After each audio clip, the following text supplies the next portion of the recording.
Thanks for joining us for another edition of The Small Business Show with Jim Fitzpatrick, exclusively on ASBN.com. Mehek Khera, thank you so much for joining us today.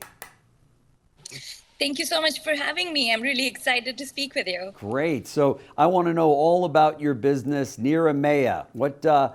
Tell our audience all about your business. Amazing, yes. So Niramaya actually means wellness in Sanskrit, and it is a blessing that my great-grandmother and my grandmother used to share with me and my sister growing up. Coming to the US, doing my MBA, and then, diving into corporate life, ended up with a few chronic health disorders. And, Niramaya became a way to bring back that health and wellness back into my life by studying nutrition and realizing that what I grew up eating back home in India was naturally plant forward. It was naturally boosted with spices and herbs that aid wellness, aid digestion, reduce inflammation. And I saw a huge blank space for those kinds of products in the US retail space is where our products proudly sit today. That is fantastic. So how long have you been in business? 3 years now. 3 years. That's fantastic. So tell me all about it. Where is the product distributed? Yeah, our flagship line of products is called a naan pretzel. It's a hybrid of a naan and a pretzel rolled into a bite, seasoned from the inside. And, customers can find these products nationwide at Sprouts Farmers Market, and they can also find us in Albertson stores nationwide. They can also find us on TikTok Shop, Amazon, and our own website. Wow, that's great. What makes your products stand out in the marketplace, and how are they different than others?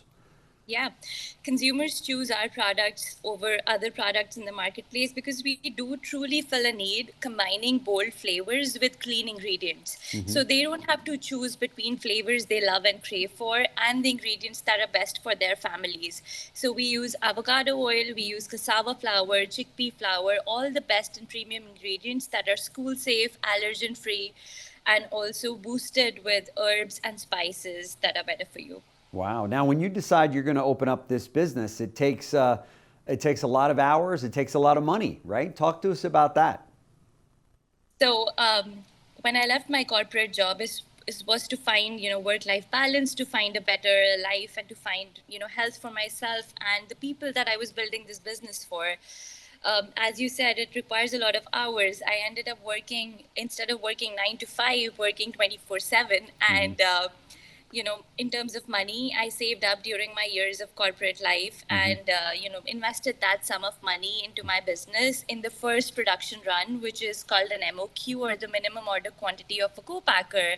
And that was $50,000. It was a huge sum for me. And I had built all this inventory ready to sell, taking the leap of faith in myself. Wow, that's fantastic. Did you have a lot of support in your family and friends, or did they tell you, are you sure you want to leave your job and do this?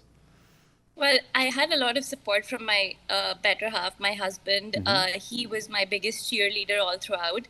My parents, who are in India, my sister, who are in India, they were surprised with my decisions since they always built a safety nest for us in terms of having a job, having a pay scale.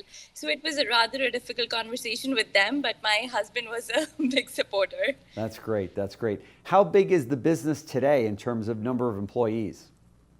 So full-time employees, it's just me, but we have a bunch of fractional help now as our business is growing and scaling. We have our co-packers, we have our 3PL partners, and that's about it.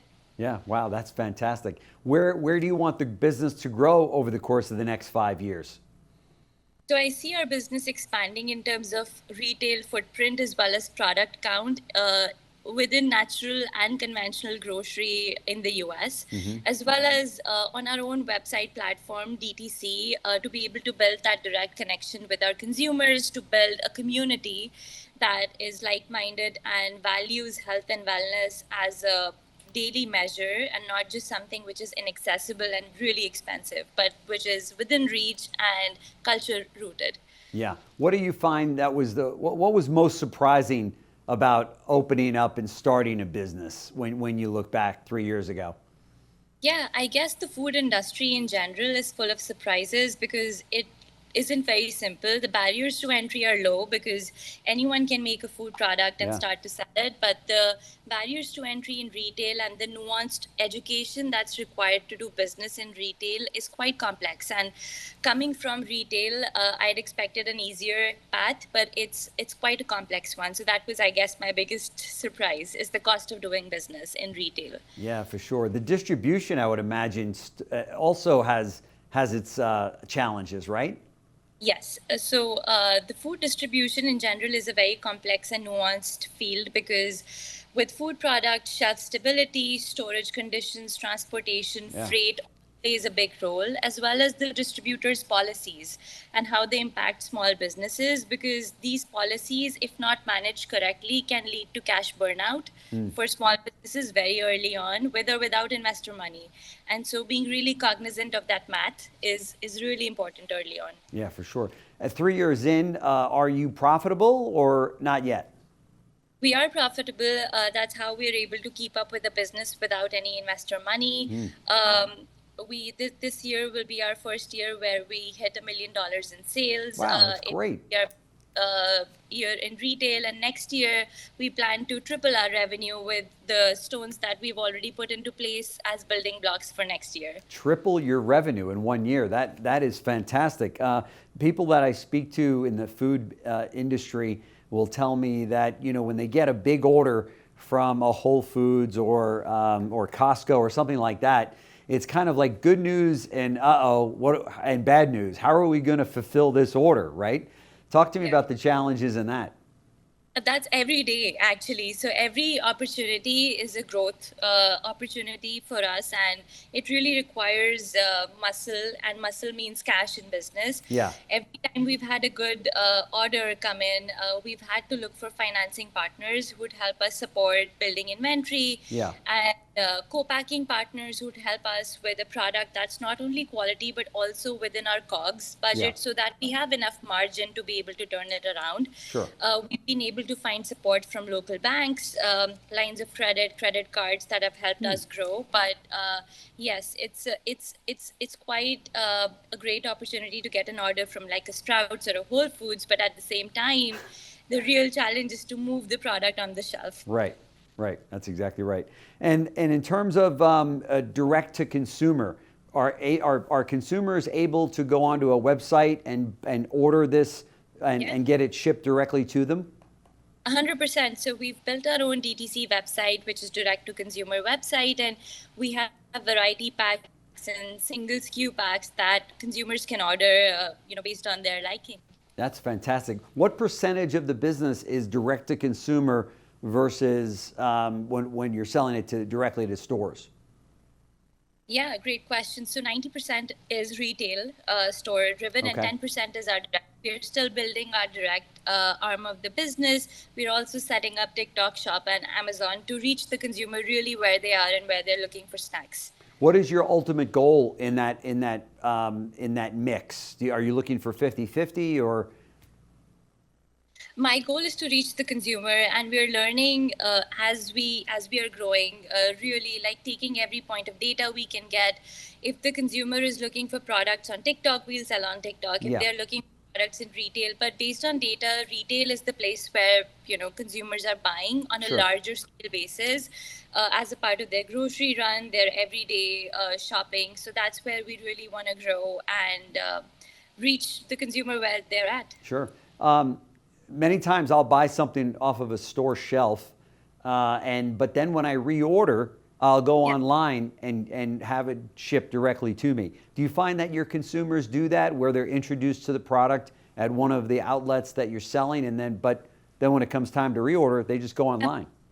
100%. So we had a great exposure for our pretzels at Sprouts at innovation set that they have with multiple facings.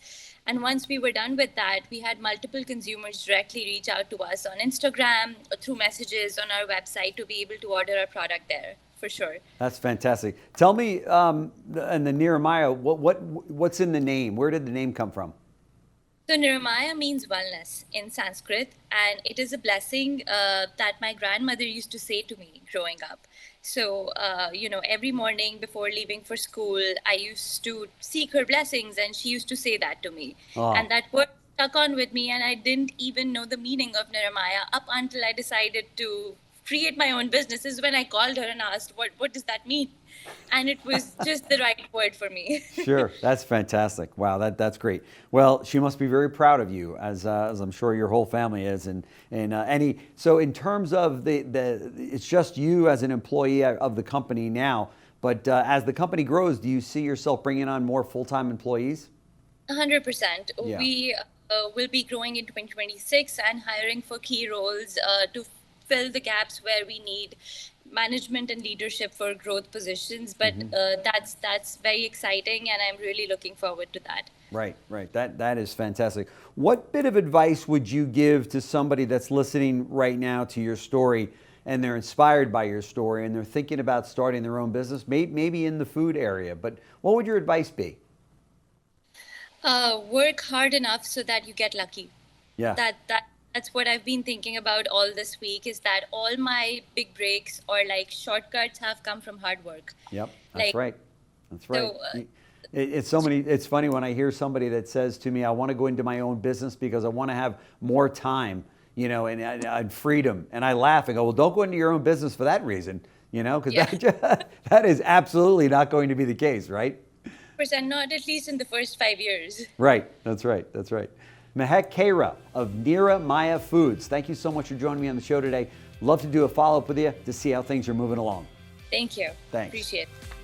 Thanks for joining us for another edition of The Small Business Show with Jim Fitzpatrick, exclusively on ASBN.com.